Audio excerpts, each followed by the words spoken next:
Cyber నేరాలు, cyber భద్రత అనేటటువంటి ధారావాహికలో డాక్టర్ సివి కృష్ణవేణి గారు ఇన్ని కార్యక్రమాల్లో యావత్ ప్రపంచంలో జరిగేటటువంటి అనేకమైన విషయాల్ని, మనకి పొంచి ఉన్నటువంటి ముప్పుని, అలాగే కొన్ని సందర్భాల్లో తీసుకోవాల్సినటువంటి జాగ్రత్తల్ని చెప్తూ వచ్చారు.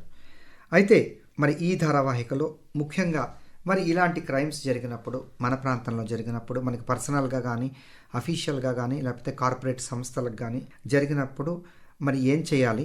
ఇప్పుడు ఇన్నాళ్ళు చేసినటువంటి చట్టాలు వేరు, ఇప్పుడు చట్టాలు వేరు. మరి దానికి ప్రత్యేకంగా అందుకని కొత్తగా చట్టాలు కూడా చేశారు. అందుకని వాటిని సైబర్ లాస్ అంటారు. కాబట్టి ఈ సైబర్ క్రైమ్ యూనిట్స్ ఏంటి, సైబర్ చట్టాలు ఏంటి, ఇలాంటి అనేకమైనటువంటి విషయాలు ఈ వారం వారితో మాట్లాడదాం. నమస్కారం అండి. నమస్కారం అండి. చెప్పండి. ముఖ్యంగా ఈ సైబర్ క్రైమ్ గురించి చాలా వరకు చెప్తూ వచ్చాం, భద్రత కూడా కొంతే చెప్పాం. ఇప్పుడు రియల్ టైంలో మనకి ముఖ్యంగా ఈ భద్రత ఏమేమి చేయాలి ప్రజలు? సో యాక్చువల్లీ ఎక్కువగా సైబర్ క్రైమ్స్ కోవిడ్ టైం తర్వాత, ఎందుకంటే అన్నీ ఆన్లైన్ అయ్యాయి కాబట్టి usage of technology, internet, computers ఇవన్నీ పెరిగిపోయాయి. గ్లోబల్ లెవెల్లో 2020 నుంచి 2023 వరకు 125% ఇంక్రీజ్ అయ్యాయి. అండ్ ఇండియాలో 77% ఇంక్రీజ్ అయింది సైబర్ క్రైమ్స్ ఆఫ్టర్ కోవిడ్ 2023 వరకు. 2023లో మాత్రమే ఇండియాలో 1.13 మిలియన్ సైబర్ క్రైమ్స్ నమోదయ్యాయి. అలాగే 2024లో ఫస్ట్ 4 months తీసుకుంటే 7,40,000 సైబర్ క్రైమ్స్, దానివల్ల ఒక 1,750 crores ఆఫ్ ఇండియన్స్ నష్టపోయారు. సో ఇంత దారుణంగా సైబర్ క్రైమ్స్ ఉన్నాయి. అండ్ ఇటీవలి కాలంలో నేరాలు ఘోరాలు ఎలాగైతే మనం న్యూస్ పేపర్స్లో ఎవ్రీడే చూస్తున్నామో, సైబర్ క్రైమ్స్ని కూడా అలాగే ఎవ్రీడే చూడాల్సిన పరిస్థితి వచ్చింది. సో ఇలాంటి పరిస్థితిలో మనకి పోలీస్ డిపార్ట్మెంట్ కానీ గవర్నమెంట్ కానీ చాలా ఇనిషియేటివ్సే తీసుకునింది. సైబర్ క్రైమ్ యూనిట్ అనేవి ఏర్పాటు చేసి అవి ఫంక్షన్ అవుతున్నాయి. అవేంటివో ఒక్కొక్కటి తెలుసుకుందాం ఇప్పుడు. ఎందుకంటే ఇటీవలే మన ప్రధానమంత్రి గారు కూడా కొత్తగా ఒక యూనిట్ను పెట్టి కొన్ని లక్షల మంది సైబర్ సెక్యూరిటీ స్పెషలిస్టులని వాళ్ళని ఇంటర్వ్యూ అయి ప్రతి దగ్గర వాళ్ళన్నింటినీ జాగ్రత్తగా చూసేటట్లుగా అలాగా ఆ దిశగా గవర్నమెంట్ కూడా చాలా ఫామ్ చేస్తుందండి.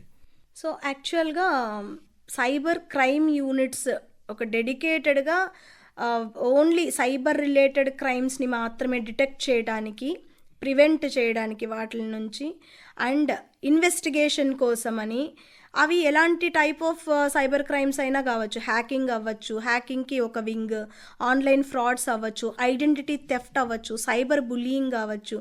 సో ఇలాంటి ఏ టైప్ ఆఫ్ సైబర్ క్రైమ్నైనా సరే ఈ సైబర్ క్రైమ్ యూనిట్స్ డిటెక్ట్ చేసి ఇన్వెస్టిగేషన్ చేస్తూ ఉంటాయి. ఇంకొకటి ఏంటంటే ర్యాపిడ్ రెస్పాన్స్ టీమ్స్ అని ఉన్నాయి. అంటే ఒక్కొక్కసారి ఏదైనా ఫైనాన్షియల్ ఫ్రాడ్ జరిగింది అని మనకు తెలిస్తే ఆ విక్టిమ్ వెళ్ళి వెంటనే చెప్పారనుకోండి, ఆ టైం స్పాన్ని బట్టి కూడా వాళ్ళు తీసుకునే మెజర్స్ ఉంటాయి. అంటే వెంటనే చెప్తే త్వరగా రికవర్ చేసే అవకాశం ఉంది. లేట్ చేసే కొద్దీ అది వీళ్ళు రికవర్ చేసే ఛాన్సెస్ చేతులు మారిపోతుంది.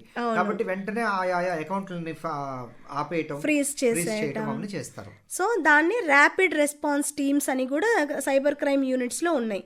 ఇంకా ఒక పర్టికులర్గా ఈ పబ్లిక్ అవేర్నెస్ క్యాంపెయిన్స్ అన్నీ కూడా కండక్ట్ చేస్తూ ఉంటారు గవర్నమెంట్, ఇవన్నీ జరుగుతున్నాయని. మనకి ఫోన్ కాల్సే చూడండి, హలో ట్యూన్స్ ఈ మధ్య జాగ్రత్తగా ఉండండి, నమ్మకండి, అవి సైబర్ నేరగాళ్ళు కావచ్చు అని చెప్తాయి. సో ఇవన్నీ కూడా గవర్నమెంట్ తీసుకునే ప్రికాషనరీ మెజర్స్.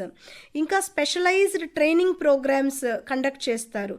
ఈ సైబర్ క్రైమ్ ఇన్వెస్టిగేషన్ ట్రైనింగ్, ఎలా ఇన్వెస్టిగేట్ చేయాలి అని వీళ్ళకు కూడా ట్రైనింగ్ ఇస్తారు ఆ సైబర్ క్రైమ్ యూనిట్లో ఉండే ఎంప్లాయీస్కి. అండ్ నేషనల్ లెవెల్లో కూడా national agencies cyber crime coordination centre అని ఉంటుంది. అండ్ మనకు తెలిసిన సెంట్రల్ బ్యూరో ఆఫ్ ఇన్వెస్టిగేషన్ అని, సిబిఐ, ఇవన్నీ కూడా కొలాబరేట్ అయ్యి ఈ సైబర్ క్రైమ్ యూనిట్స్ వర్క్ చేస్తూ ఉంటాయి. సో ఇవన్నీ దీని ఫంక్షన్స్. అయితే మరి ఈ సైబర్ యూనిట్స్ తాలూకా ఇంపాక్ట్ అవన్నీ ఎట్లా ఉన్నాయి? అంటే ఎలాగా ఇది ఆన్ గ్రౌండ్ వీళ్ళు నిజంగా వీళ్ళు కంప్లైంట్ చేశాము, ఎన్ని కేసులు పరిష్కరించారు, నిజంగా ప్రజలకి వాటన్నిటి మీద నమ్మకం కలిగేట్లా తిరిగి రెస్టోర్ చేయగలుగుతున్నారా? ఈ మధ్య చాలా సిగ్నిఫికెంట్గా ఈ సైబర్ క్రైమ్ కేసెస్ రెడ్యూస్ అవుతున్నాయి. ఈ ఫాస్టర్గా ఈ కేసెస్ని రిజల్యూట్ చేయగలుగుతున్నారు, వాళ్ళు సాల్వ్ చేయగలుగుతున్నారు త్వరగా. ఫాస్టర్ రెస్పాన్స్ టీమ్స్ కానీ ఈ సైబర్ క్రైమ్ యూనిట్స్ కానీ చాలా అలర్ట్గా ఉండి ప్రాబ్లమ్ని సాల్వ్ చేయగలుగుతున్నారు. ఇంపాక్ట్ బాగానే ఉంది, ఇంకా క్రియేట్ చేస్తున్నారంటే వీళ్ళే ఇంపాక్ట్ ఎంత క్రియేట్ చేస్తున్నారో అక్కడ సైబర్ క్రైమ్స్ కూడా ఎక్కువగానే పెరిగిపోతున్నాయి కాబట్టి still it is moving on. ఇంకా అవేర్నెస్ బాగా క్రియేట్ చేసే పనిలో వీళ్ళు ఉన్నారు. So that each and every common man కూడా ఇలాంటివి జరుగుతున్నాయి అని తెలుసుకొని జాగ్రత్తగా ఉండి వాటి బారిన పడకుండా ఉండటం కోసం. ఇంకా ప్రొయాక్టివ్ లా ఎన్ఫోర్స్మెంట్ కూడా జరుగుతుంది. ఇది కూడా మంచి ఇంపాక్టే. ఏమన్నా జరిగితే, చిన్న తప్పు జరిగినా ప్రతిదానికి వాళ్ళు పలానా శిక్ష అని రాసి పెట్టుకొని దాన్ని అప్లై చేస్తున్నారు. సో ఇవి పనిషబుల్ కాబట్టి వాళ్ళు జాగ్రత్తగానే ఉంటున్నారు. లేదు అంటే కామన్ మ్యాన్, నార్మల్ టీనేజర్ కూడా సమ్ మిస్చీఫ్ చేస్తూ ఉంటాడు సోషల్ మీడియా అకౌంట్స్లో కానీ ఏదైనా ఇలాంటివి. పెద్ద పెద్ద క్రిమినల్స్ని చేసే యాటిట్యూడ్ ఈ అవేర్నెస్ ప్రోగ్రామ్స్, ఈ cyber crimes faster response team లేకపోతే ఈవెన్ చిన్న చిన్న పిల్లలు, టీనేజర్స్ కూడా చేసే అవకాశం ఉంది.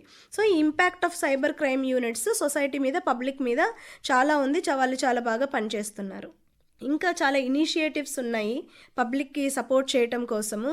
గవర్నమెంట్ ఏంటంటే సైబర్ హెల్ప్ లైన్ అన్నది ఒకటి ఇచ్చింది, అది ప్రతి ఒక్కరూ యూటిలైజ్ చేసుకోవచ్చు. సైబర్ మిత్ర యాప్ అని కూడా ఉంది, ఒక యాప్. ఏంటంటే కంప్లైంట్స్ని ఫైల్ చేసుకోవడానికి, ఆల్రెడీ ఏదైనా కేసు వేసుకుంటే ఆ కేసు స్టేటస్ ఏంటో ట్రాక్ చేసుకోవచ్చు. అలాగే యాక్సెస్ సేఫ్టీ టిప్స్ కూడా ఉంటాయి అందులో. మనకి ట్రాఫిక్ పోలీస్ టిప్స్ ఉంటాయి కదా ట్రాఫిక్కి, అలాగే ఇక్కడ కూడా కొన్ని టిప్స్ కూడా ఉంటాయి ఆ సైబర్ మిత్ర యాప్లో. ఇవన్నీ పబ్లిక్ తెలుసుకొని వీటిలన్నింటినీ యూటిలైజ్ చేసుకోవాలి. ఇంకొకటి ఎన్సిఆర్పి పోర్టల్ అని ఒకటి ఉంది, national cyber crime reporting portal. And also cybercrime.gov.in అలాంటి వెబ్సైట్ కూడా ఉంది సైబర్ క్రైమ్ రిలేటెడ్.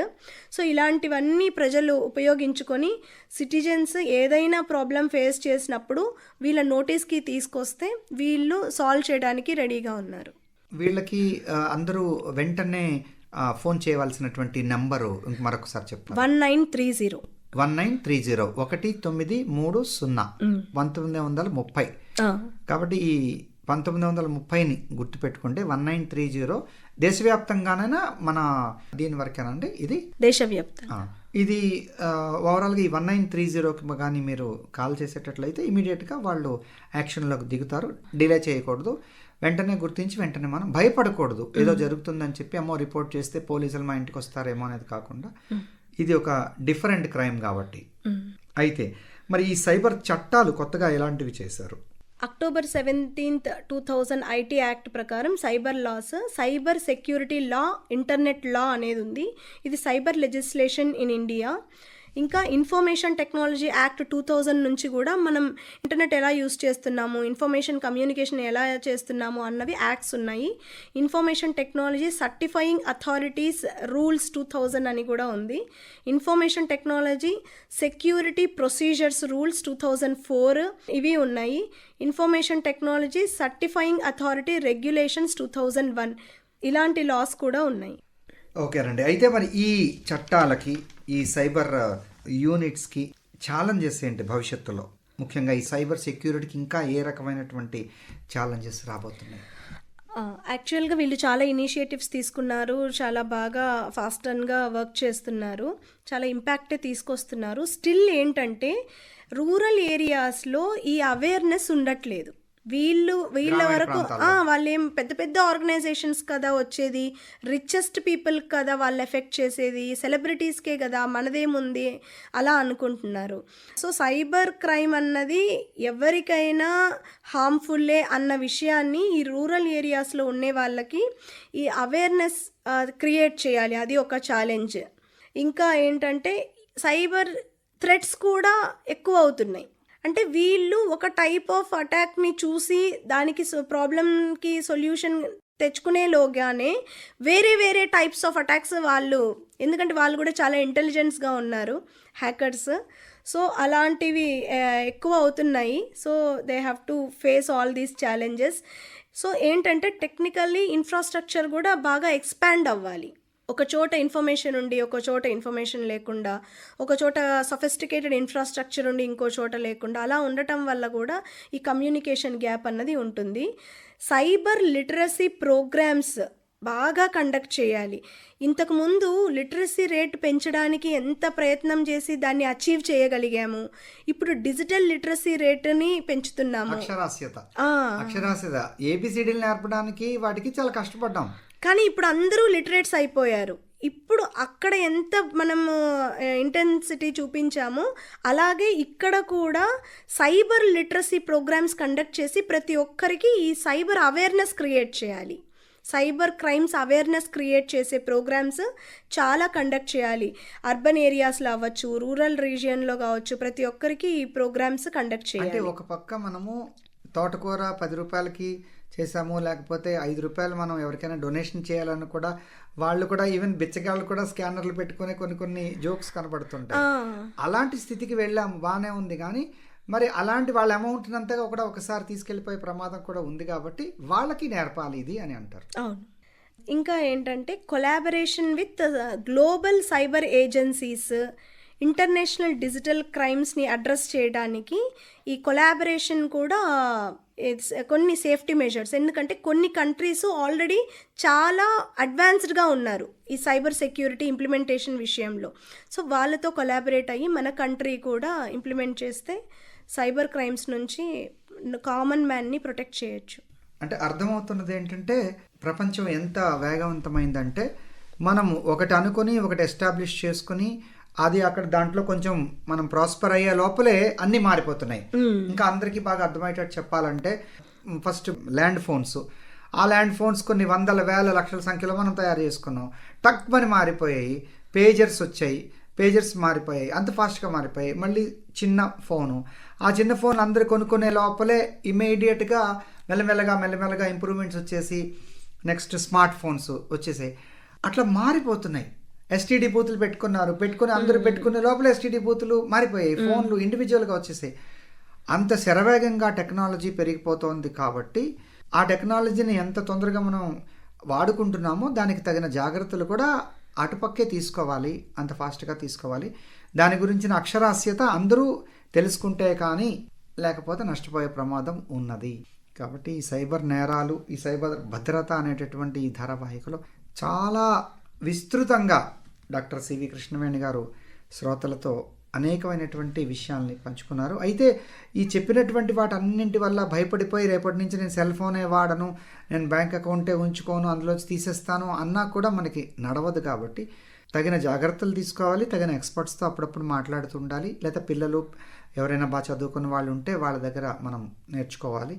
ఇలాంటి జాగ్రత్తలతో మన జీవితాన్ని మరింత ఆనందంగా ముందుకి నడపడానికి టెక్నాలజీ ఉంది. కాబట్టి ఈ కొంత థ్రెట్ ఎప్పుడూ తప్పదు. ఇదివరకు మన ఇంట్లో తెచ్చుకుని బంగారం పెట్టుకునే వాళ్ళం, ఇదివరకు మన ఇంట్లో తెచ్చుకుని డబ్బు పెట్టుకుంటే ఎవడైనా కొట్టేస్తాడేమో అనేటటువంటిది బ్యాంకులో పెట్టుకుంటే మనకు భద్రత అనుకునే వాళ్ళం. ఈ రోజున బ్యాంక్ కాదు, ఇంకో రకంగా ఎక్కడ పెట్టుకున్నా దానికి కూడా కొంత అభద్రత ఉన్నది అనేటటువంటిది తెలుసుకొని మన తగిన జాగ్రత్తలు తీసుకొని తగిన సెక్యూరిటీ మెజర్స్ తీసుకుంటే ఆనందంగా మనం బ్రతకగలము అని చెప్పి భావించాలి. చాలా చాలా ధన్యవాదాలండి. శ్రోతల తరఫున మీకు ధన్యవాదాలు తెలియజేసుకుంటున్నాం. డాక్టర్ సివి కృష్ణవేణి గారు చాలా లేటెస్ట్ ఇన్ఫర్మేషన్ శ్రోతలతో పంచుకున్నారు. నమస్కారం.